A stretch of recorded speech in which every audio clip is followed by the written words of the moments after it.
Good morning, Your Excellencies, distinguished ladies and gentlemen. We're supposed to start the session at exactly 9 o'clock, and we're starting just about a minute after, right?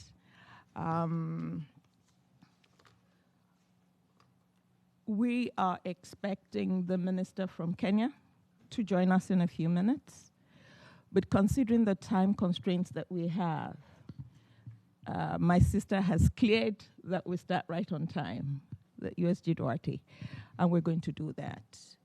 So welcome to this very, very important side event. It's very important not just because it concerns Africa, not just because of the theme, but because of the implications of this for fast-tracking and moving the needle on the SDGs. My name is Cynthia Samuel Olonjuwon. I'm the Special Representative of the International Labour Organization to the United Nations, and it is an honor and a privilege to moderate this conversation. The issue that we're going to be looking at for the next 75 minutes or so is the role of indigenous social protection schemes as key building blocks as we rethink social protection policies in Africa. Very, very crucial. We're going to have a conversation. It's not going to be an academic conversation. It's going to be a conversation that will help us come up with a clear understanding, not only of the challenge, but also on how we can make a difference. I'll make 3 points before I introduce the distinguished panelists, including one who is participating virtually. The first is that the problem of social protection in Africa is very, very serious. Looking at data, less than 18% of people in Africa have access to the most basic form of social protection. So the problem is serious. There are also issues around timelines. We have to have a sense of urgency in terms of solving the problems. So that's the challenge. However, it's important to know that there are significant positive developments in Africa, both within the more formal schemes, but more importantly, within the traditional or indigenous social protection mechanisms. And one of the things that we're going to look at today is how are we going to harness those? And then how are we going to even share better those stories? And how are we going to integrate them into the more formal social protection systems? I thank the Office of the Special Advisor on Africa for the report that has been prepared on this. And I encourage all of us to read the report, digest the report, but more importantly, let's see how we use this very few minutes that we have to understand what is happening in the region. We have good stories. In 2010, only 4 countries had policies around this. And as at today, more than 30 countries have such policies. We have examples of good practices that have made a significant impact, including from the countries represented here, that we're going to be listening to. I will stop here and then introduce our panelists. We have with us, sitting already here, no, not Her Excellency. Her Excellency is on the way, except if Her Excellency is already here from Kenya. No? All right. We have His Excellency, Mr. Tesfaye Yilmaz Sabo, the permanent representative of Ethiopia to the United Nations. My brother, you're very welcome. We have with us the distinguished DG of the Djibouti Social Development Agency, ADS, Mr. Mahdi Mohamed Jama. We also have contributing from the, we'll have the Minister of Labor and Social Protection from Kenya, who will be joining us soon. We expect that the Director General of the National Planning Commission and Minister of Economic Planning from Namibia may be able to join us online. However, we extend our heartfelt condolences on the death of the President of Namibia during the weekend, and we are we're supporting with all that we have at our disposal the people and government of Namibia as they go through this difficult period. Without any further ado, and I will call on the USG, Duarte, who is the Special Advisor to the United Nations, to the SG on Africa. She's going to set the stage. And after her comments, I'll make a few comments, and then we'll bring the panel in. So we're in for what I know will be a very interesting and rewarding time as we work together to make sure that we move the needle on social protection in Africa. So USG Duarte, you have the floor. Good morning to everybody. Thank you. Thank you very much, my dear sister. It's always a pleasure to interact with you. We have been talking in the past 3 years about this same subject, trying to push the needle, and we both realized that in order to push the needle, there is a prerequirement. We need to change our mindsets. If we don't change our mindsets, we might try to push the needle, but the needle will not move. My team has given me 3 minutes, stretching 4. So let me be I will deliver 3 ideas. I'm not going to focus on the subjects because you have the panelists. I cannot compete with them. So allow me to tell to everybody what is the journey behind today. This is not an isolated side event. No. This is the result of a process that started in 21-22. In 21-22, OSAA, the office that supports me discharging my responsibility as Special Advisor on Africa, as I was saying, 21-22, basically we tried to push a narrative leveraging on the COVID-19. We tried to push a narrative in terms of putting human capital at the center of policymaking in Africa. That was our goal in 21-22. And basically, what are the ideas that we brought to the arena, to the debate? Basically, saying that we cannot afford another 50 years in Africa without putting human capital at the center of policymaking. And more, the missing human capital focus was not only in Africa. It's not something that's specific to Africa. If we go to developed countries, what we also assisted in the past 50 years was the breaking of the social contract. So there is a global call, not only an African call, for different perspectives, different reasons, different, let's say, urgencies, but there is a global call, the need to put human capital at the center of policymaking. What does that mean? And I still on the 21-22 narrative that we succeed in building.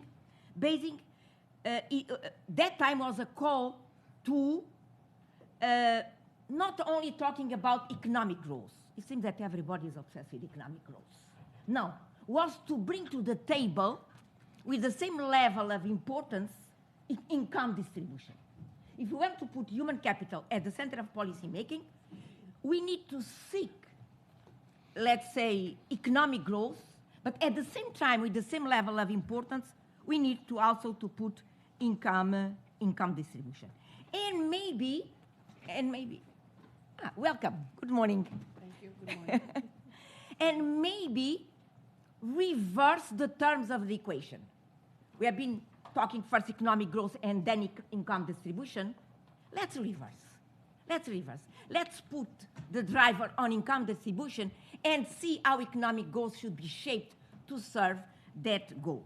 And the numbers at that time in 2022, coming from the World Bank, were very, very scathing. I will just give you one number.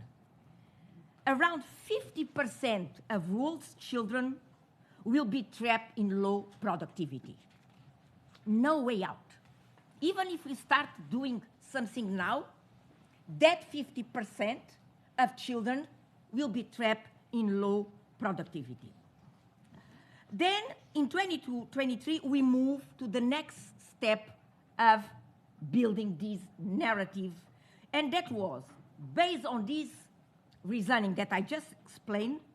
That was clear for me and my team the need to change the policy-making mindset, as I mentioned at the beginning of my conversation, from backward designed social policies to forward-looking human capital policies. Are completely different, are two different animals.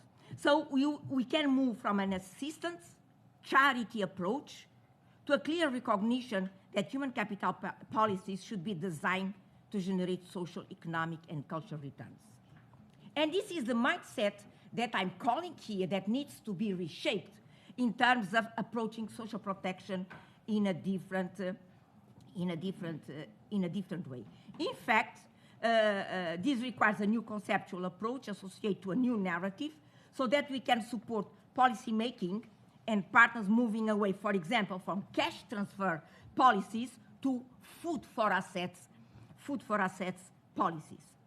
And here we reach social protection. We did this new conceptual framework, how to rethink social protection in Africa. And we need to see social protection, again, not a charity, but I have been Minister of Finance for 10 years. Social protection, based on my experience, social protection is a macroeconomic stability tool. So it cannot be treated from a budget standpoint as, let me add you gâteau. No, it cannot. It's a macroeconomic stability tool. But why? Because social protection builds resilience.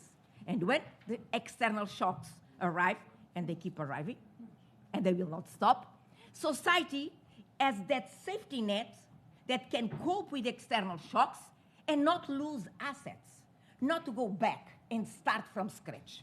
It just copes with the external shocks, preserves economic space, thanks social protection that has been approached as a macroeconomic tool. 23-24, third idea, social protection in Africa. Please, Africa is not an empty space. I see that the global narrative keeps treating Africa. You have been discussing this, my dear sister Cynthia. No.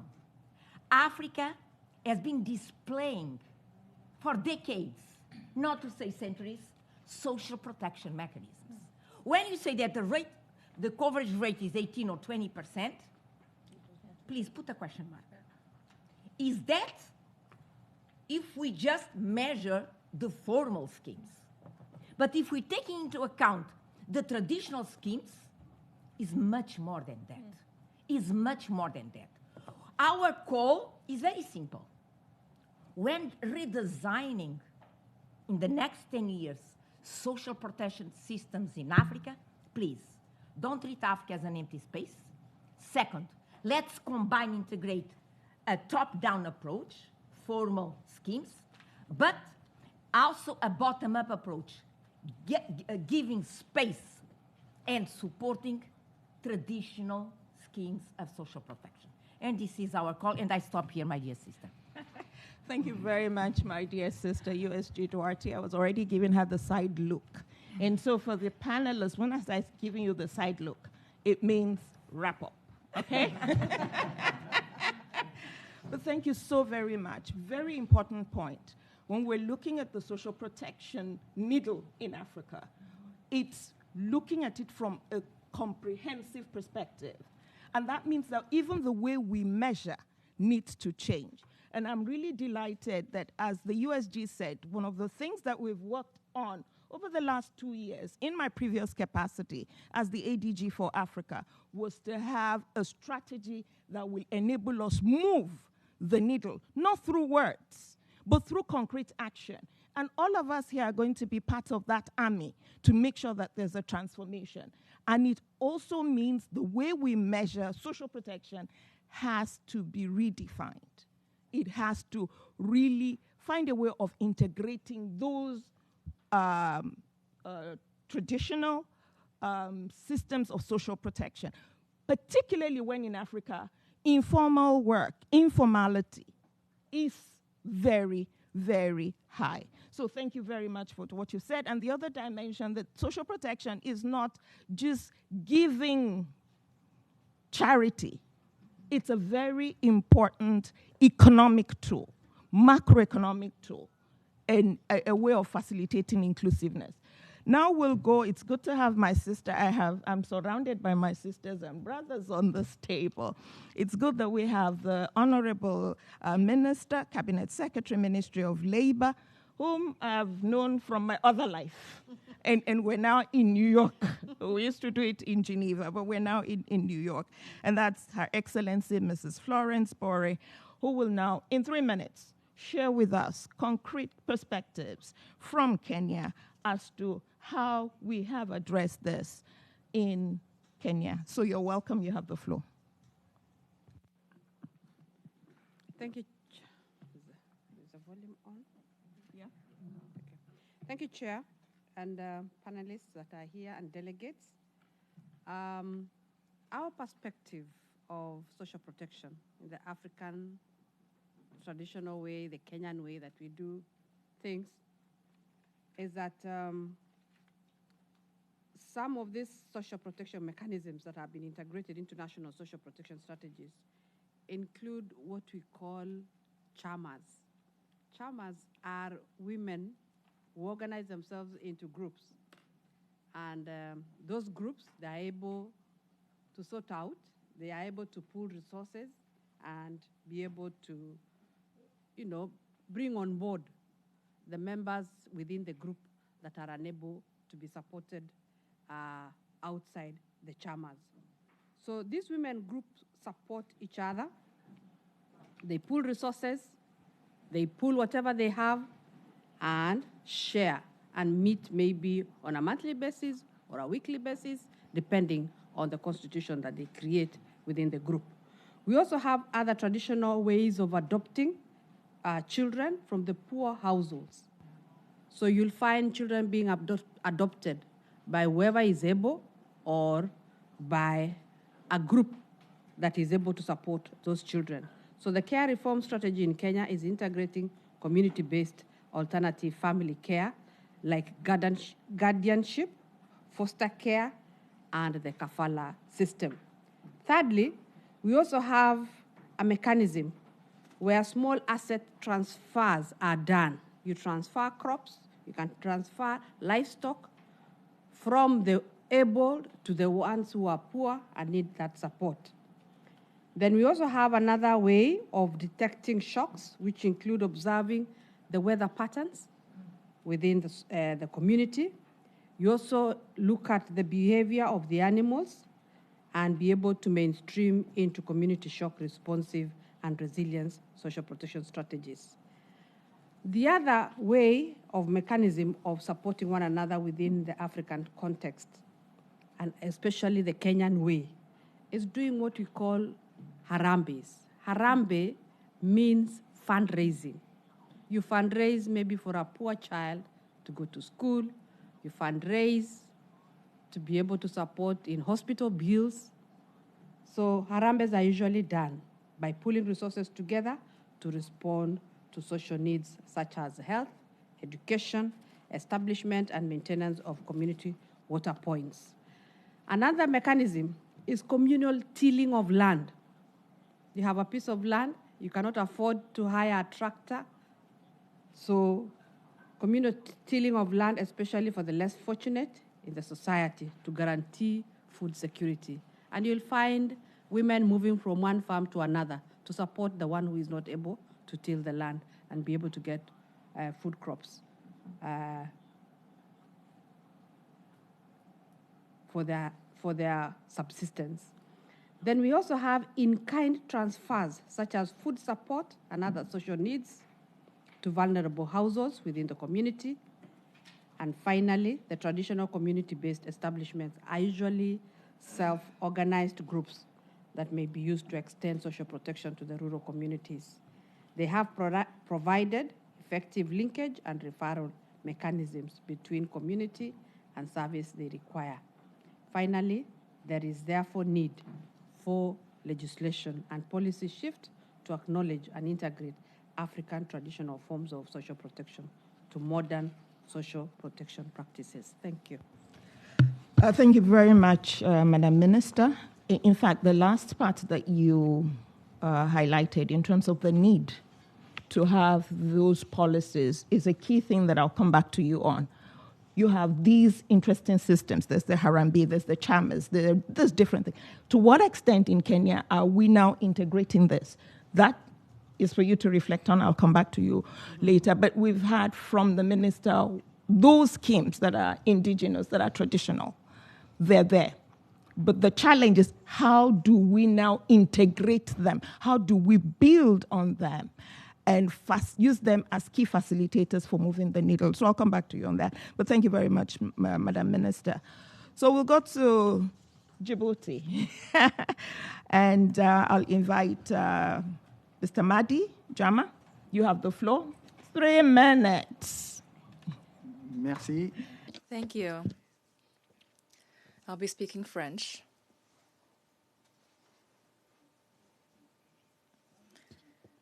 So first of all, it's an honor for me to be here at this high-level panel, and I absolutely agree with Ms. Duarte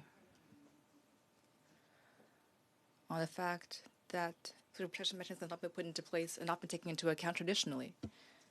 And unfortunately, customary and traditional law, which are very important, we're not taking into account because these are the front line, the most basic social protection. So our communities have not heard that states are going to help them, that they're being taken care of. And in various fields, including health care and, for example, marriage as well, or where there are conflicts, financial compensation and damages, rural children who need to go to school in different cities, live with host families, that all cannot be quantified, as well as funding provided for income-generating activity in many other fields. So the state is coming to take a look at these traditional practices for the social protection system. And so we have a social register which has a list of low-income people, of poor people, with criteria that are well-defined. And we have cash transfers, universal health coverage, for example, which the state covers. What's important to know is that poverty is multidimensional. You can't stop at the individual. You have to also look at their environment. And in our social development agency, we work on this very at length, and we've made great efforts to make sure that these people can live in comfort and that they can have basic social infrastructure, health care, education, electricity, and so forth in these cities as well as in rural areas. And they also need to be able to generate income. So we're organizing communities of women who already have this practice established between themselves. And we also try to expand banking access, and we try to support them, to make sure these women who are generating income can have a higher income. We finance young people and women, and we're trying to make sure that they do pay taxes, because that is how we're able to build a taxpayer base and can contribute to the well-being of others, because the state supports these people, and then regions and communities as well as local authorities have to be able to redistribute that wealth and help people as well. There are many fields where we're working. And today we have an event around 3 p.m. when we're going to present what's happening in Djibouti. Thank you. Thank you very much. Thank you very much for that intervention in terms of the key areas where you are attempting to build, where you're attempting to build on indigenous systems, but also looking at some of the challenges. It's really important as this conversation is unfolding that we focus on how are we going to build on these practices. And I'm going to nail each of our the panelists. How are we moving from these existing indigenous structures to making sure that they contribute? Just to remind us, the objective for Africa, and for all of us at the table here, is to make sure that by next year, 2025, we're not talking 17%. We're talking at minimum that the coverage is 40%. Recognizing, as Madame Duarte has said, that the 17 we're actually referencing does not necessarily cover the whole picture. Okay? So I'm going to now go to His Excellency Tesfaye Yilmaz Sabo to share with us the story from Ethiopia, the beautiful story from Ethiopia.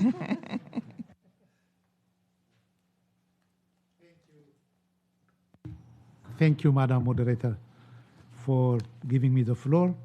And thank you, USG Duarte, for organizing this platform. I was trying to put this together in writing, but from what I observe, I would try to use it as a talking point. So we have some traditional systems in Ethiopia, very, very, very old systems of social protection, and they probably outlived government itself. We had state existed in Ethiopia for 3,000 years, but I'm sure those social protection mechanisms existed before that. So we have the first one is, I think probably the oldest one is Iddir. Iddir is a collective arrangement. It's a community-based reciprocity during social events like funerals and weddings and other important social events. So no one individual can handle those events alone. So they needed to organize around that. So it's a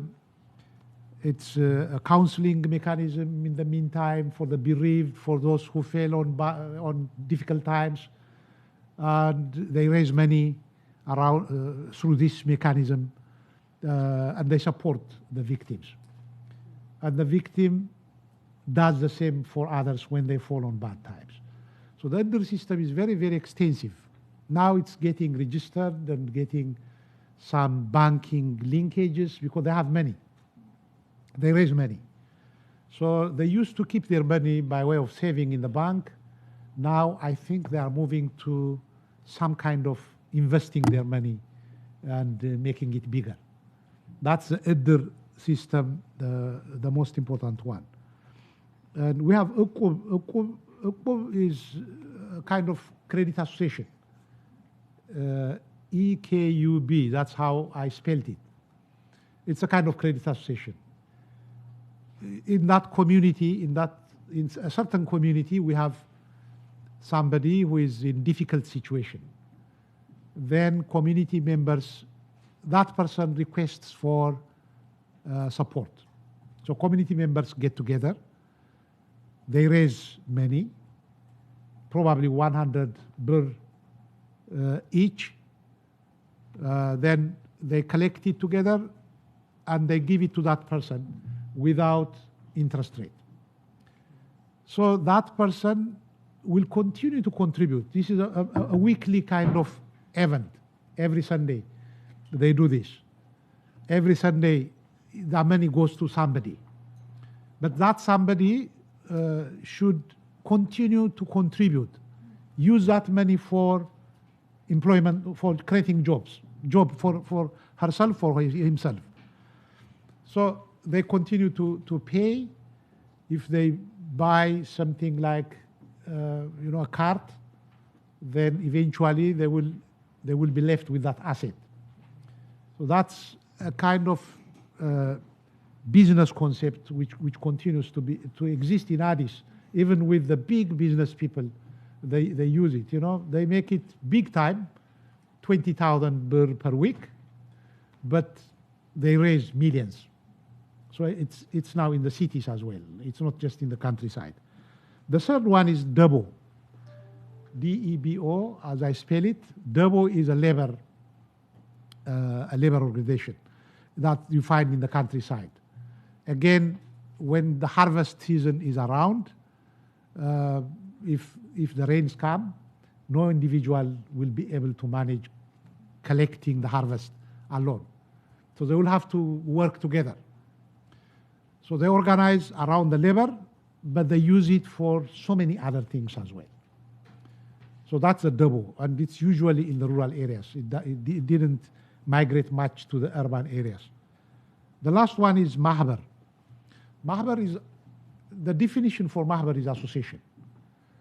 So Mahbar could be religious, it could be for the Muslim community, for the Christian community, it could be around Saint Gabriel for some, their patron angel could be Saint Gabriel, and it could be a Saint Gabriel Mahbar, or Saint Mary, a Saint Mary Mahbar. Yeah, so it's just like that. You organize yourself around that, and any member of that Mahbar will find support within the Mahbar. So when people fail on bad times, not the first port of call is not the social ministry. The first port of call is the church and the mosque. I thank you, Madam Moderator. Thank you so very much for those very specific examples that look at both the social and the economic dimension. Look at the rural and the urban, cutting across different socioeconomic groups. And already, you anticipate the question I'm putting to you. How are we building on this? Okay, we'll come to you. But before we open the floor and we get back to the panelists to provide us with further insights that will help us in our course to move the needle on social protection in Africa, I will invite our two panelists just to let us know, and you saw Daniel give me a quick note. Unfortunately, we wouldn't be able to have our panelists from Namibia, we all understand, because of the situation in the country. So we're going to move very quickly to our discussants. And we have two distinguished discussants who are with us. Both of them are online. Great. The first is Mr. Amadou Kanute, the Executive Director, Pan-African Institute for Citizenship, Consumers and Development, and I believe he's joining us from Senegal. And then we also have a second distinguished panelist, Dr. Saif El-Ding Abdelrahman, the board member of African Risk Capacity Group. You have 3 minutes each to share with us very clearly around these indigenous social protection methods that we have in our countries, but more importantly, how can we leverage them as we work together to make sure that by next year, we have not less than 40% coverage in a comprehensive manner in Africa. So over to you, and I'll start with you, Mr. Amadou Kanute. Merci beaucoup. Thank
in financing schemes and in the extension of social protection. Thank you. Thank you very much, Mr. Kanute. Thank you for the very useful example that you've given of 100% health coverage and building on the lessons learned from that to see how those principles, those learnings can be applied beyond those communities. Indeed, some of the successes that we have in terms of social protection in Africa is that some of these areas we have been able to achieve them, but not necessarily through the normal business as usual. Important thing to take away, and thanks to OSAA for organizing this forum and this conversation, how do we leverage them? We'll go very quickly now to the second discussant.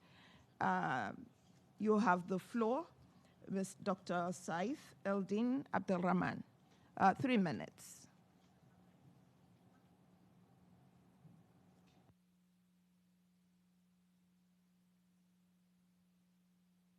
I don't speak French, but I understand that this is my team. Is that right? I didn't hear him. Sorry? Hello? I didn't hear. Yes, we can hear you. Hello? Can you hear me? Yes, please, we can hear you. Please go ahead. Thank you, Honorable, and thanks to all Honorable Ministers in the room. First and foremost, it's a great pleasure that for the first time that we had this kind of conversation at the Africa Special Envoy Office. In Africa here, when you talk about the Special Envoy from the UN, always they think that there is a conflict going on. And this is interesting that at this time around we have talking about so much good developmental issues. And also for our sister organization, ILO, I believe always ILO is an urban organization in the continent. I don't know what is the reason behind that, but I am happy that at least we can trickle this down, this kind of debate to our continental, because it is very important discussion. I know the time is very short. I will try to construct my arguments in 4 directions. First, I will ask the different questions. Why the formal social protection system are not working?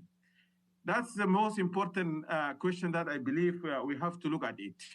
And I believe there is a moral economy behind it.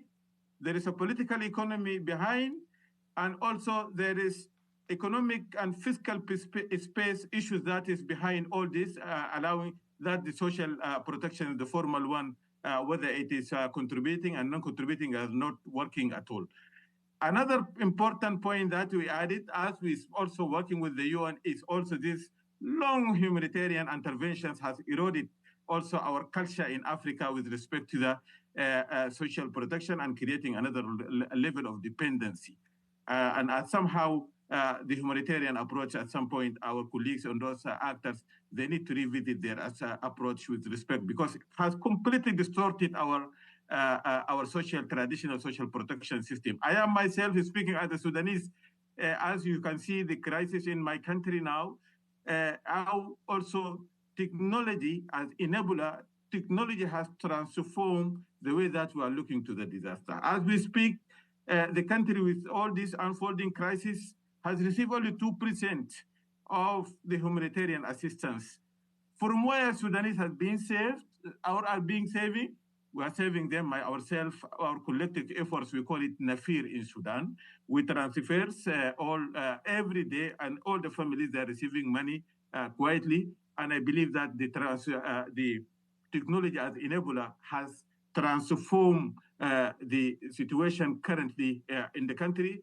I was always asking myself how I can transfer money to my family in Darfur, in Niala town, from Somalia, as I'm sitting now.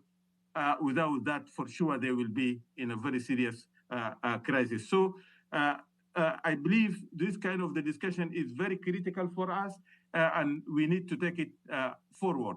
There are 3 key issues that I want to just to bring it to the panel. Is that poverty is a whole societal and solidarity approach. The government alone in Africa cannot fight the poverty. That's fact.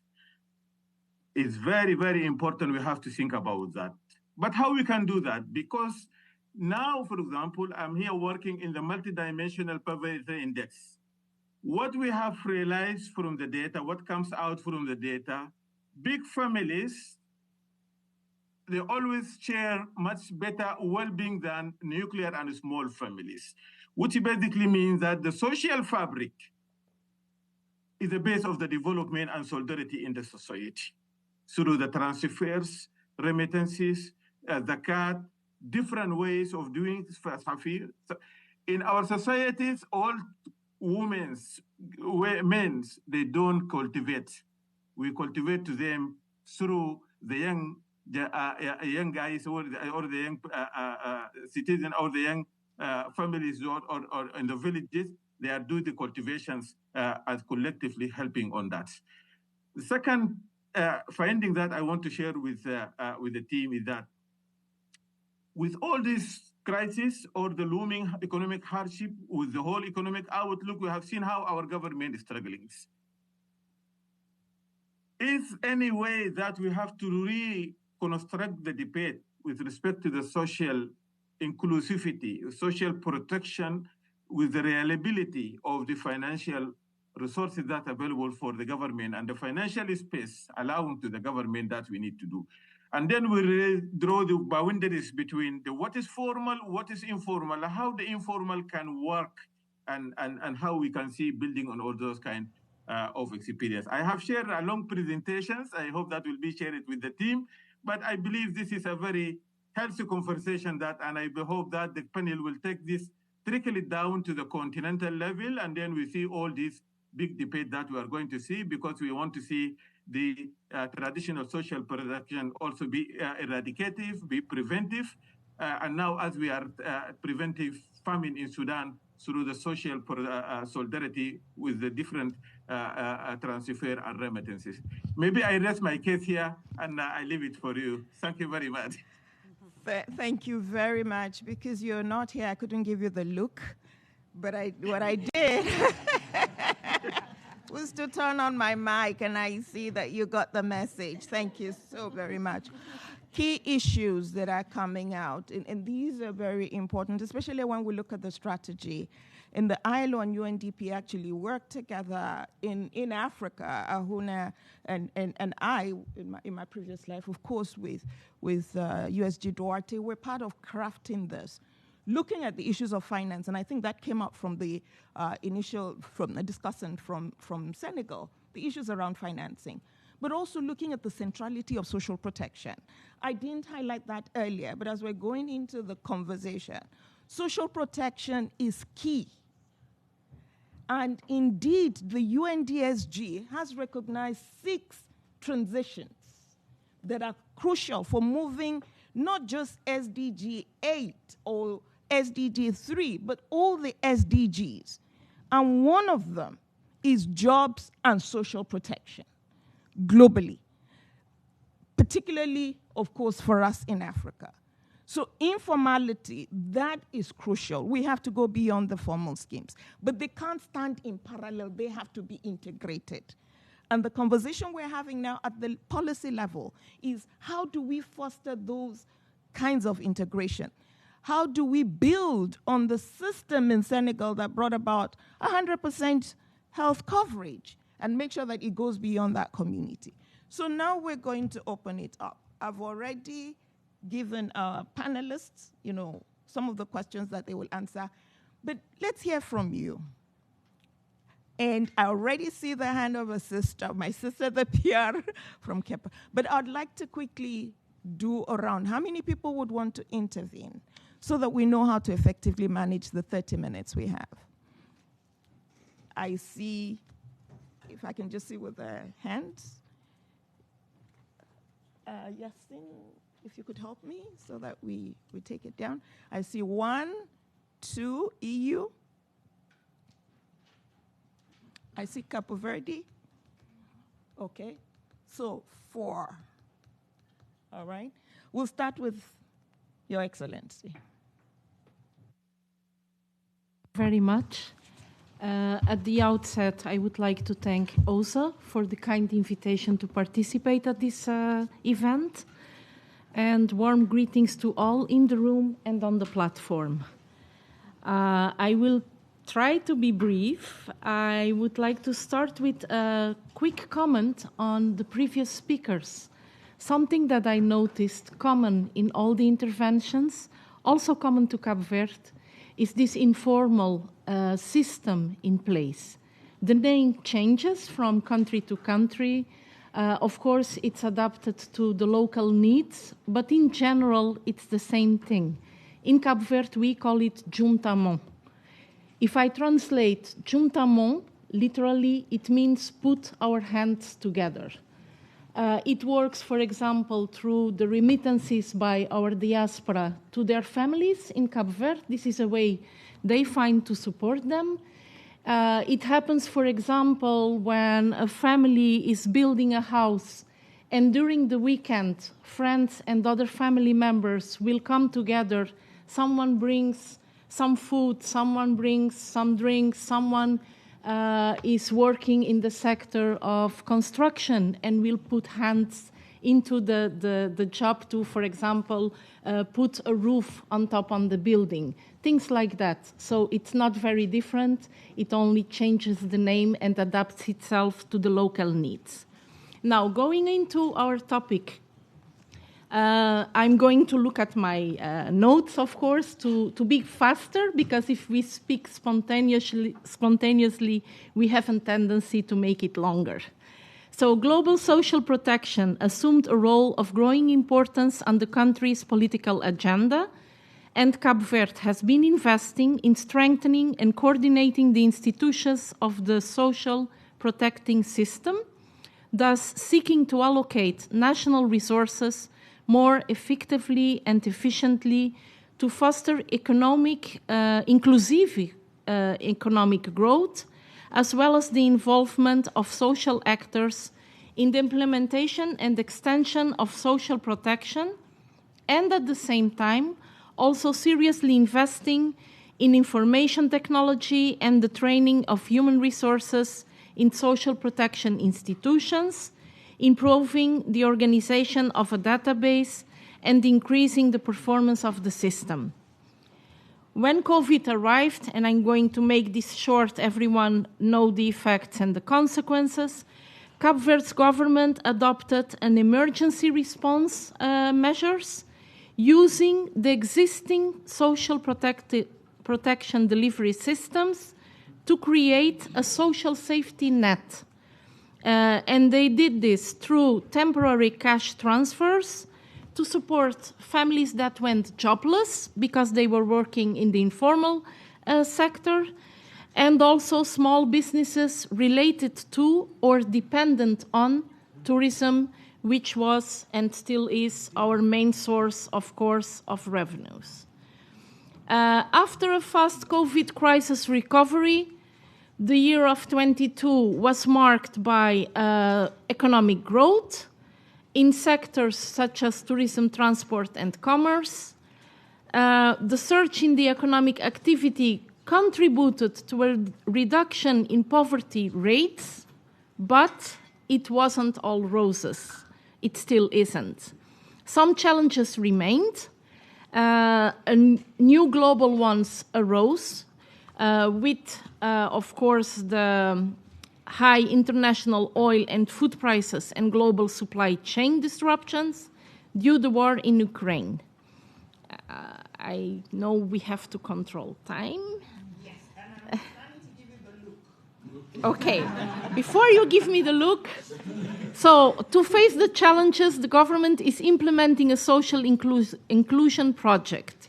It's a social protection system that promotes social and productive inclusion in line with the national development policy. These efforts will foster sustainable and inclusive growth and help to promote shared prosperity for the country and its people. It will ultimately contribute to eradicate extreme poverty by 2026. Our estimates say that currently about 13.1 of the population is hit by extreme poverty. This is a very important measure by the government to eradicate it by 2026, 4 years ahead of the 2030 goal. Do I have one more? Okay, so far 150,000 people, and I have to underline, 87% of them are women, represent 28,000 poor households, and they have improved their living conditions through the social inclusion program that assists them and wants to assist another additional 7,000 households to reach this goal of eradicating the extreme poverty in the country. Now you're getting the look. Okay, so the government puts people first and aims to leave no one behind. I'm not going into the components of the program itself. I will be very happy to share that in written. And finalize saying that as the clock ticks, Cape Verde's government remains committed to eradicate extreme poverty, and by then, and achieve a country where no one is left behind, a Cape Verde where every citizen can thrive, opportunities are abundant, and extreme poverty becomes a thing of the past. To get there, we need to have social protection in place. Thank you very much. Thank you, Your Excellency, and my sister. I gave her the look, I switched on the mic, I did everything, and it didn't seem to work. But let's move. I have the three hands. I have the gentleman, I have the EU, and I have the lady. Sorry, I don't know your names, and there are no tags, so that's how I'll just reference you. Please, let's keep succinct and quick, right? Succinct. And then after you, please, we'll do a quick quiz, I'm told. There'll be a quick quiz at the end. Okay, so we'll take all the comments. Absolutely, absolutely. So you have the floor, please, and I'll be giving you the look. Thank you. I promised that there would be no need to give the look, Madam Chairperson. Thank you very much. My name is Linton Mkhunu, and I'm from the Republic of South Africa. Thank you for this wonderful discussion, and also to OSAA for setting this up. I think this has been a very rich discussion to get a clear sense of what other member states are doing when it comes to the work on social protection. But the challenge is, Madam Chair, is that we are not sharing these best practices enough. We're not consolidating our efforts within the continent, especially in Africa, to begin to engage much more robustly on some of these measures that we could be able to take across to different parts of our various countries. And I want to suggest, Madam Chair, that we consider roping in the African Union Commission much more, together with the ILO, as well as our regional economic communities, to find a way of really putting down some level of discussions that we could take forward in terms of sharing best practices, but also moving a little bit further. There are some countries, for example, in Africa, who do not have social security systems and are relying largely on either imported programs or they just don't have stable institutions that would be able to assist in the rollout of social protection measures. And I think that we should move a little closer to that. And perhaps if we engage a little bit more together, the AU and our regional economic communities, we may find a way of getting our ministers to engage much more robustly on these issues. The second issue I want to raise is just that in South Africa, we have a comprehensive social security program which covers a range of issues, largely non-contributory. And of course, what we are trying to do now is to introduce what we call a basic income grant. We realize that there is a massive gap between the ages of 18 and 59. And we are trying to fill that gap by providing a basic income support to people who are not working in that space as a boost so that they be able to at least get out of extreme poverty and be able to take care of themselves. We're also introducing new measures around support for atypical and informal sector workers. I think that's an important program, as well as maternal support. Mothers, in most instances, only get social assistance for their kids once the kids are born. What we're trying to do is provide some level of support before the kids are born. And I think that that's an important measure that we're working towards. So, for example, during COVID-19, we were able to onboard at least an additional 15 million people on social grants, over and above the 18 million that we already have on social measures, through social transfers, of course. But what was unique about what we did during COVID was we used a completely digital system. There was no need for anybody to stand in queues or stand in lines to either register for these protection measures or to collect either the cash transfer. So we digitized that entire process from start to end. And as a result, we are currently paying more than $14 billion per year to over 27 million people in the country. Lastly, Madam Chair, there was a resolution taken last year at the GA around promoting social and solidarity economy for sustainable development. We're keen to get a sense of how you are making progress in this regard. I understand that you are from the ILO, and the ILO had pledged to create a global coalition for social justice, and one would just want to get a sense of where we are in that regard. Thank you very much.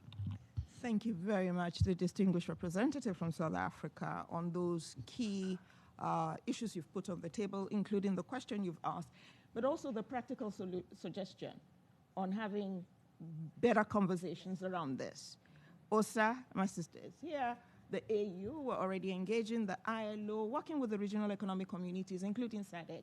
That I see she's nodding. Yes.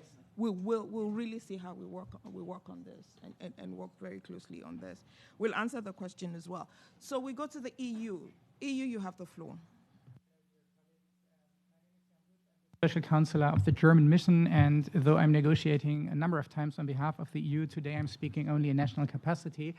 But as we are the biggest and a vital member of the European Union, that is maybe a sign as well. So I would not like to remake remarks about the contents. I would like to thank the special advisor, and I would like to thank you, Cynthia, for convening this meeting, because that gave me an extremely interesting insight into a different social protection system than we have it in the European Union. We have only 2 member states that are sharing one indigenous community, so we definitely don't have social protection systems like it has been outlined in many of the notes made today. And that is extremely interesting to be here in the listening mode and to get insights into African social protection and to take it back not only to my mission but to my European Union colleagues as well. So thank you very much for this. It was extremely interesting, and I will be very short not to get the look. Thank you very much. Yeah, and I didn't have to give you the look, and I note that you're speaking in your national capacity. Thank you very much. That's actually the objective of this conversation, that we hear, we understand, and we see how we take it further. We'll now go, sorry, I don't know the organization, but it's you. Yes. My dear sister, the permanent representative of Eritrea. Microphone, please. Yes, good morning, and I want to thank Ms. Christina for this event. You know, I wasn't going to speak, so I don't have anything prepared. I don't want you to give me the look, but I just want to say, you know, thank you for organizing this kind of activity that brings us all together. We have so much in common when you look at it. You know, and I'm listening to Kubur Ambassador testify from Ethiopia, and everything His Excellency said resonates with Eritreans because we have exactly the same things. We have Adil, we have Mahbar, we have Ukub, but ours also works in the diaspora. We also connect the diaspora with what's going on inside of the country. But all these social protection programs that we have indigenously, customary, traditional in our countries is exactly what helped us in Eritrea during the COVID-19. This social capital that's already built into our societies is what helped us have the total lockdown, have the complete, no driving on the streets and nobody allowed to move, but everybody has its own already prearranged way of solving these kind of shocks, even though we were not ready for COVID. It was a big shock, but we already had things for floods, for drought, for famine and all that. So it was a matter of just turning on that engine that was already there. So I thank you very much for having this kind of conversation and look forward to many more ones that we can elaborate on and maybe sync them and see, how many of us are doing the same thing so that we're not just repeating processes for nothing. So I thank you, and you have a great day. Thank you very much, Excellency. I didn't give you the look. But as you rightly said, and I think the PR from Cabo Verde said it, different names, but these are structures that we have in different forms in our different countries. May not be using them effectively in terms of harnessing the social protection dimensions and to make it recognized and to make it make a difference in the statistics, but also in the policy. So, okay, just one more. Yes, you. Very much. I'm Timo Voipio from Finland, and I used to lead the EU Social Protection Systems program in working in several countries of Africa and also with the African Union Commission. I worked a lot with Biens Gawanas, who was your predecessor, and she was before that the Commissioner for Social Affairs in the African Union Commission. So all this is hugely interesting, but we all also recognize that African Union member states have made wonderful progress also in terms of establishing nationwide formal social protection systems. I remember one word or acronym that was very much on the lips of my African Union colleagues that time. It's called SPIRE work, social protection for informal and rural economy workers. And in a way, that is something that is important between the indigenous Harambe and so on arrangements, which are extremely valuable, but also the way to try to help the majority of workers who are rural and informal to find a way to make contributions towards their old age security or health insurance.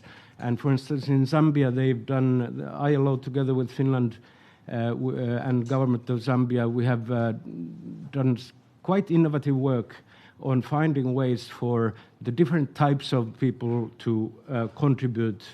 Farmers could contribute, for instance, at the harvest time. Until today, the law says that you should contribute every month, but if you only have incomes at certain periods, so you can tailor contributory social protection also to the African context. Thank you very much for that important contribution to the conversation. Very, very important. And I'm happy that you mentioned Spireworks. I'm sure you know Spireworks in Umar Diop. That's a very important work, and it's also an opportunity for this interagency collaboration, FAO, ILO, looking at different dimensions. So it's building on it, but one of the reasons that there's a particular focus on the kind of, should I say, traditional social protection is that it has been out of the conversation. It has been out of the policy conversation, and we need to address this. It's not that we don't want to talk about the formal, we will talk about the formal, but we need to talk about the, how do you say, the traditional? Yeah? The traditional. Yeah, the traditional one. But more than that, how do we connect these two? Because as long as we don't do that, first, the narrative will not be accurate. It will only see one part of the picture. Oh, sorry. The narrative will not be accurate. It will only see one part of the picture, and it will be a distorted part. That's one. Secondly, as long as we don't do that, we're not availing ourselves of the resources that have worked to move the needle. Maybe on a lower scale, a smaller scale, but those principles can be exploited and taken to scale. So that's why this conversation, your point very taken, seems to be focusing too much on this, but it needs to be. And then we'll see how we move it. And Spireworks provides us with an excellent space to see how we redynamize it, but taking into consideration the outcomes from this conversation. Now we'll go to the panelists. You already have your questions. You've already also received additional inputs. Where do I start? I'll start with the one who was last and now will be first. So I'll start with you, Your Excellency. And you have 1.5 minutes. 1.5? Yes. Okay. No, thank you again. Really not much for me to say. Probably the digital revolution can help a lot. You know, money is being transferred through the mobile phone, and one desktop or laptop will help them organize better, and resources would make a lot of difference in modernizing and linking them with the modern system, in my view. 2, regulations. If there are needs for legislative or some regulations, then we will have to look into that and harmonize with modern protection system. Our Sudanese discussant earlier indicated poverty as something that's at the center of all vulnerabilities in the continent. Really, poverty is at the center of it. So what do we do with regard to that? Probably this may look out of this topic, for example, school feeding. In Ethiopia, it started about 4 years ago. We never knew we had the money to feed the kids free. So every time it came up, oh no, there is no budget for this and this and that. So a city mayor who came to office just started it. Now I think we are providing food for about 9 million children across the country. That's the cost of the government, the state. That takes a lot of pressure from vulnerable families who are struggling to send their kids to school. So school feeding, and then the rural, urban health extension system that the government can still finance, take some of the pressure from the vulnerable families. So if we integrate those elements into our discourse, I think we can make a very good progress, and the 40% could be achievable next year. Thank you. Thank you very much, Your Excellency. Just to say it's not can be achieved, it must be achieved. And we're depending on Ethiopia and all the countries. And on a very serious note, can we do it? I have no doubt we can do it. You know, USG Duarte knows how we've been working on this. It's no longer business as usual. And that's why we're having this kind of conversation. It can be achieved, and it will be achieved. In the example you've given from Ethiopia of the school feeding program shows how just a rethinking around policies can help to have significant impacts. So from you, very quickly, we're going to Madam Minister. Madam Minister, 90 seconds. Madam Cynthia, you're being unfair to me. 90 seconds? Now, we have integrated the traditional systems, and you'll find in Kenya, we have the hunger safety net, where we give out the monthly stipend. The monthly stipend is paid by government. Currently, we are paying to about 1.2 million, and we have an additional 500,000, so it will be about 2 million people who will be given, mainly the elderly, the persons with disability, and the vulnerable children. Then we have chamas that have graduated to even become banks that have been run by women. One that is really moving across the country is the one that is run by the wife of the president. It started as a chama, few women, but now it has got over 20,000 women, and they loan out money to the various women within the groups. We have the Kenya Women Finance Trust. It started like a chama, but now it's a bank and lends out money, not just to women, but to everybody else within Kenya. Now, the other one is that has been integrated is a Hustler Fund, where people are given money through mobile phones. They're given a loan, they use it, and refund back. And in my presentation yesterday, I was able to say that we have over 30 billion that is being Kenya shillings that is being loaned out, and we have about how many million? About 2.8 million currently people who are within that Hustler Fund. Then we also have the groups of farmers that have evolved to become cooperative societies in various fields, in coffee farming, in tea farming, in milk, in dairy, name them. There are very many. So from the informal, we have the formal that have already been put in place. I can't go on, but I know the 90 seconds are over. And Cynthia is giving me the look. Thank you very much, Thank you. My sister.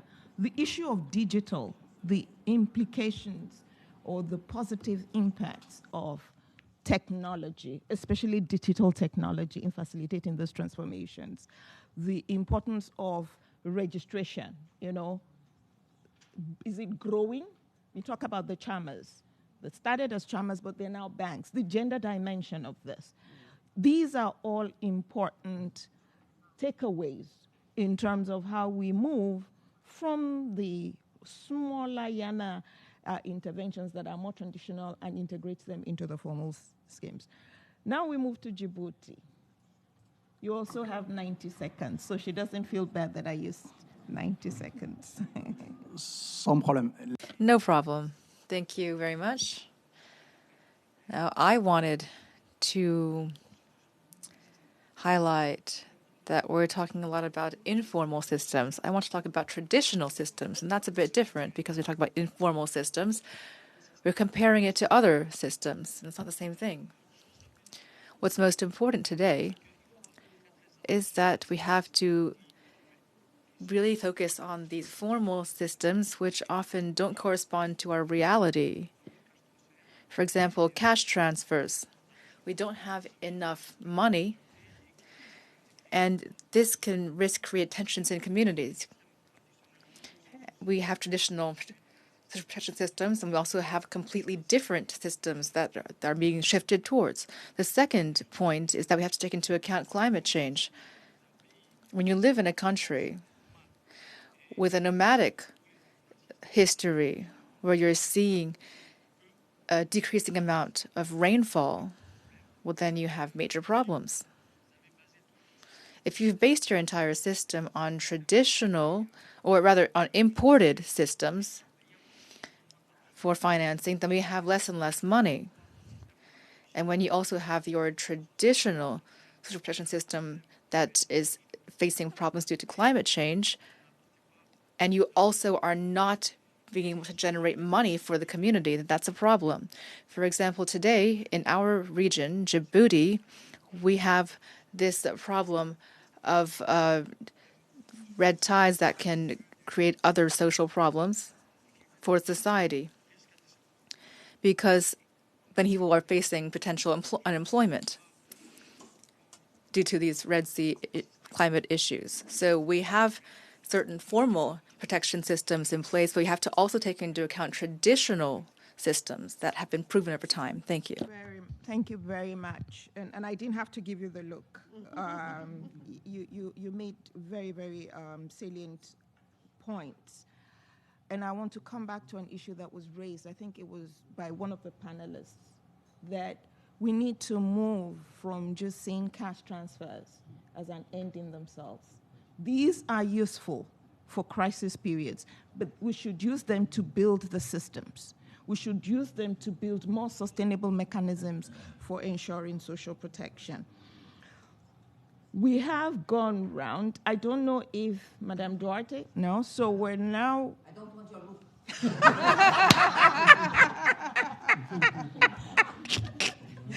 So I'm going to hand over to our OSAA, our representative, who is going to just share the key distillings from here. But to say that this has been a very rich conversation, let me thank OSAA for having this, providing us with this platform to have this discussion. There will be many more. So over to you. You have the floor. Before giving the floor to Juliet, I'd like to recognize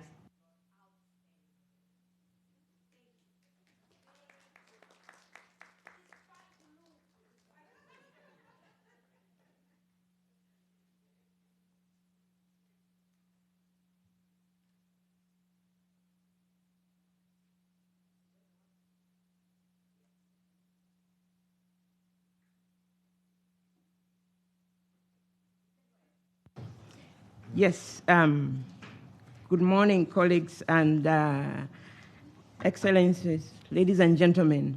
On behalf of the Office of the Special Advisor on Africa, I would like to extend our sincere gratitude for your active participation, both in person as well as online.